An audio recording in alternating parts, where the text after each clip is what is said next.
मैंने आपके एटीट्यूड को विनिंग एटीट्यूड नहीं बना दिया तो इस वीडियो को डिसलाइक कर देना। दोस्तों, एक बार एक ट्रैक्टर बनाने वाली कंपनी के मालिक ने फरारी कार खरीदने का सोचा। वो पैसा इकट्ठा करके कार खरीदने गया। वहाँ उसे ये कहकर अपमानित कर दिया गया कि वो व्यक्ति उस फरारी कार के लायक नहीं है और वो उसकी औकात से बाहर है। उस व्यक्ति को वो बात इतनी दिल पर लगी कि उसने खुद एक सुपर लग्जरी कार बनाने की ठान ली। उसके उस एटीट्यूड की वजह से उसने आगे चलकर एक ऐसी कार खड़ी की जिसे आज हम सब लैम्बोर्गिनी के नाम से जानते हैं। दोस्तों, हमारे अंदर कहीं ना कहीं एक ऐसा विनर छुपा होता है जो कभी ना कभी जरूर बाहर आता है। बस उसे जरूरत होती है तो एक पुश की, एक हिट की, एक धक्के की, फिर वो आग हमारे अंदर लग जाती है जो हमसे बड़े बड़े इतिहास बनवा देती है।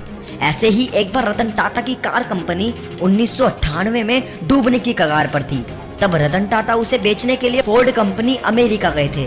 वहाँ फोर्ड कंपनी के चेयरमैन ने उन्हें यह कहकर अपमानित कर दिया कि जब तुम्हें इस बिजनेस की नॉलेज ही नहीं है तो तुम क्यों इसमें इतना पैसा लगाकर पैसा खराब कर रहे हो, और साथ ही ये कहा कि हम तुम्हारी कंपनी खरीदकर तुम पे एहसान कर रहे हैं। दोस्तों, यह बात रतन टाटा को इतनी लगी कि उन्होंने धीरे धीरे अपने काम को और बेहतर बनाया और वहीं 2008 आते आते फोर्ड कंपनी डूबने लगी। तब वही दिन दोबारा आया, लेकिन इस बार सब कुछ उल्टा था। इस बार फोर्ड कंपनी के मालिक खुद इंडिया आए और मुंबई में रतन टाटा की कंपनी में उनसे मिले और उन्हें अपनी 2 कार रेंज रोवर और जैगुआर की कंपनी बेची और खुद ही कहा कि आप हमारी कंपनी खरीदकर हम पे एहसान कर रहे हैं। दोस्तों, इंसान अगर अपने एटीट्यूड पर आ जाए तो वो पहाड़ को बीच में से तोड़ सकता है। रतन टाटा चाहते तो उसे वैसे ही जवाब दे सकते थे जैसे उसने 1998 में उन्हें दिया था, लेकिन एक अच्छे लीडर और इंसान की यह पहचान है कि वो कभी किसी को छोटा या बड़ा नहीं समझता। आप भी बिल्कुल इसी तरह अपने एटीट्यूड पर अड़े रहो। दुनिया में आपको सपोर्ट करने वाले हो या ना हो, लेकिन आपको खुद को सपोर्ट करना है, खुद पे भरोसा रखना है कि मैं इसे करूंगा और एक दिन दुनिया मुझे भी मान जाएगी। मुश्किलें चाहे कितनी भी बड़ी क्यों ना हो, लेकिन तुम्हारे हौसलों से बड़ी नहीं हो सकती। दशरथ मांझी, उन्हें कौन नहीं जानता। उनकी पत्नी बीमार पड़ गई थी और गांव से हॉस्पिटल का रास्ता लंबा था क्योंकि वो एक बड़े पहाड़ के पीछे से पूरा घूमकर निकलता था। इलाज में देरी के कारण उनकी पत्नी की मृत्यु हो गई। उन्हें ये चीज इतनी लगी कि उन्होंने अकेले ही उस पहाड़ के बीच से रास्ता निकालने की ठान ली। उस गांव के जितने लोग थे उन सबको लगता था कि पागल हो गया है, सटिया गया है, 2 दिन का जोश है फिर थक जाएगा। लेकिन वो सब लोग गलत थे क्योंकि उस इंसान के सेल्फ रिस्पेक्ट को चोट पहुंचाई थी उस पहाड़ ने। इसलिए उसने पूरी मेहनत के बाद अकेले ही पहाड़ के बीच से रास्ता निकाल दिया।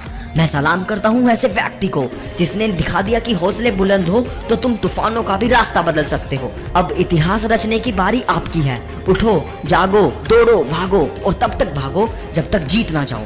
कभी पीछे मुड़कर मत देखो, हमेशा आगे की सोचो और आगे की सोचो।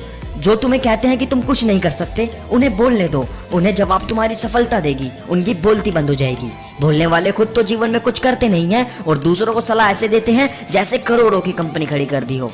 आप ऐसे इंसान की बात को कैसे मान सकते हो जिसने जीवन में कुछ ना किया हो सिर्फ नौकरी के अलावा? उसे क्या पता एटीट्यूड क्या है और वो एटीट्यूड आपसे क्या करवा सकता है। तो इसलिए मत सुनो किसी की भी, क्योंकि दोस्तों जो इंसान सफल है वो कभी आपको रुकने की नहीं कहेगा और ना ही आपको ये कहेगा कि आप कर नहीं सकते, क्योंकि वो जानता है कि ऐसा कोई काम नहीं है इस धरती पर जो इंसान ना कर सके।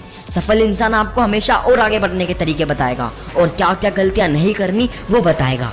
लेकिन जिसने कुछ नहीं किया वो आपसे यही कहेगा कि बेकार है, टाइम खराब मत कर, तू नहीं कर सकता। तुम्हारी सोच तुम्हें सफल बनाती है क्योंकि पहले तुम सोचते हो और फिर एक्शन लेते हो।